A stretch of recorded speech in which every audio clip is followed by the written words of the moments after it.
The two most important factors of the birth chart are the two luminaries, the moon and the sun. They describe the biorhythms, habits, fears, blockages, the character of the native. The other personal planets, Mercury, Venus, and Mars, are the tools for the realization of the luminaires, the tools for working on oneself. Our personality consists of two parts, the lunar and the solar personality. In other words, we have two levels of consciousness. The lunar or child consciousness is my me, in the name of the child, being oriented towards protection and stability. The child consciousness is formed before the age of 7, and if the person does not evolve, she remains at this level of consciousness and continues to live according to lunar reactions. Most adults live on the level of the lunar consciousness, and their actions and decisions are not dictated by the adult consciousness, but by the inner child. The adult consciousness, corresponding to the sun, aims to realize its desires and is oriented towards my I want and self-realization. Profession, passions, and skills are seen in the position of the moon and the sun because these two planets define the characteristics of our personality. Number 5, protection and security. Stability and the need to be protected, we seek for the sources of stability and security. To what extent do I seek for satisfaction of the self-preservation instinct? With the afflicted moon, the person does not think about her safety, does not protect herself, burns her forces and resources, does not save energy, which ultimately harms her vitality. And the last point is the instincts, the animal origin, the behavior patterns and habits. The moon's need to belong, to educate, to protect is ultimately our need to return to the source, to feel again and again the connection with it and to belong to it. Since the moon personifies the woman, femininity, motherhood, the past, heredity, family origins, and ancestors in the woman's chart, the moon demonstrates the degree of manifestation of the maternal instinct. To what extent is the woman flexible, adaptable, able to accommodate, to fit in? How does she feel a child, a man?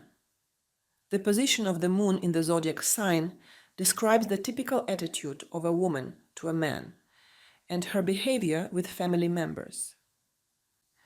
The unconscious and instinctive program of human behavior, hidden responses and reactions to environmental conditions have always aimed and will always aim at the protection of the biological and social integrity of a human being. But as man evolves, he must not cultivate his instinctive fears, but rather extinguish them through the force of reason, using them only to better adapt to changes in his environment. Thus the moon, through the phases and aspects of the transiting aspects to the natal moon, sometimes strengthens the instinctive needs of the person and sometimes weakens them. Up to a very high level of evolution, man is under the influence of his instincts to a greater or lesser extent. As it is not always possible to fully and simultaneously satisfy the three basic instincts, man can often experience negative emotions, various states of irritation, anxiety, or aggressiveness. In other words, whether we feel positive or negative emotions depends on the degree of satisfaction of our various instincts. And if our instincts are controlled by the mind, then we escape the influence of the moon and begin to perceive its energy harmoniously, without distortion, being able to use it for adaptation to the changing conditions of life.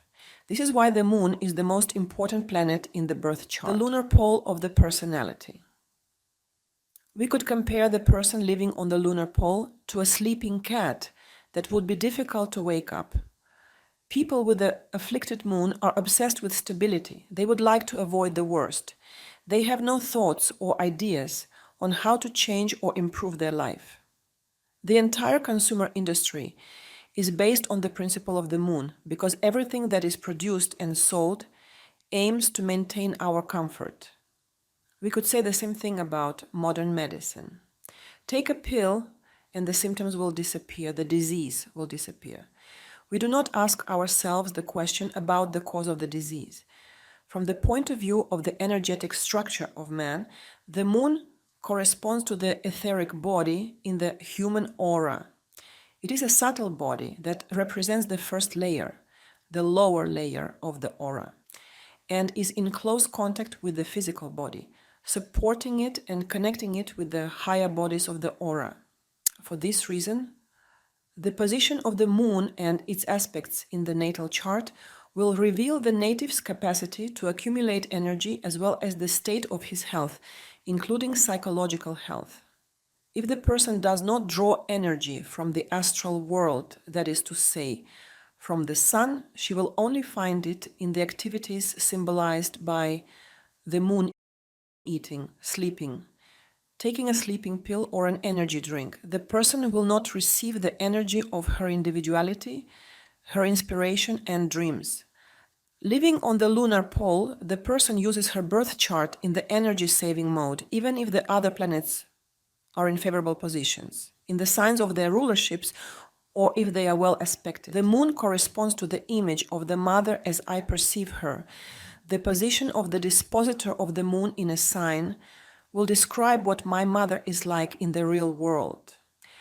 My vision of my mother is projected into the surrounding world, and in the adult age, I will build my relationships with the world in the same way. For example, I will talk to the world in the language of rigidity, hardness, requirements, responsibility, if the moon is in Capricorn or in aspect to Saturn. The worldview is not under the responsibility of Jupiter, but under that of the moon, the afflicted moon in Pisces. I am a victim, the world does not accept me. These are altered, distorted programs. The afflicted moon in Scorpio: all people are mean and the world is not worthy of me, is not up to my standards. That's why I prefer to stay isolated and to criticize everyone. But even so, this can and must be transmitted to the upper pole. I launch a business, I take risks. I am active on the stock market, the place of enormous tension and energy explosion. If I am gentle, delicate, diplomatic, having the moon in Aries or Scorpio, the world will put pressure on me, will crush me. It will not understand me, will not understand the language in which I try to communicate, and will make me experience negative situations. The moon in Aries: I speak to the world in the language of strength, competition, and struggle.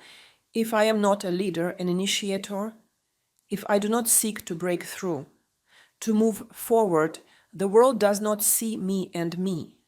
I don't understand the world either. Moon in house 1.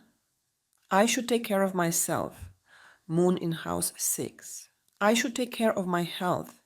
In house 7, take care of the partners. In house 11, I have to create a group on Facebook to share and discuss recipes. In house 12, I feel comfortable abroad, I have a secretive job, or I do charity. The moon in aspects makes the planet sensitive, caring, dependent on the mood, automatic in reactions. The reactions of the personal planet aspected by the moon will depend on my mood. Mars square moon: I learn to make tea according to the English tradition. Each time I will make it only this way. Mercury conjunction moon: I learn to write articles very well. I will do it all my life automatically. Mars conjunction moon: my productivity depends on my mood.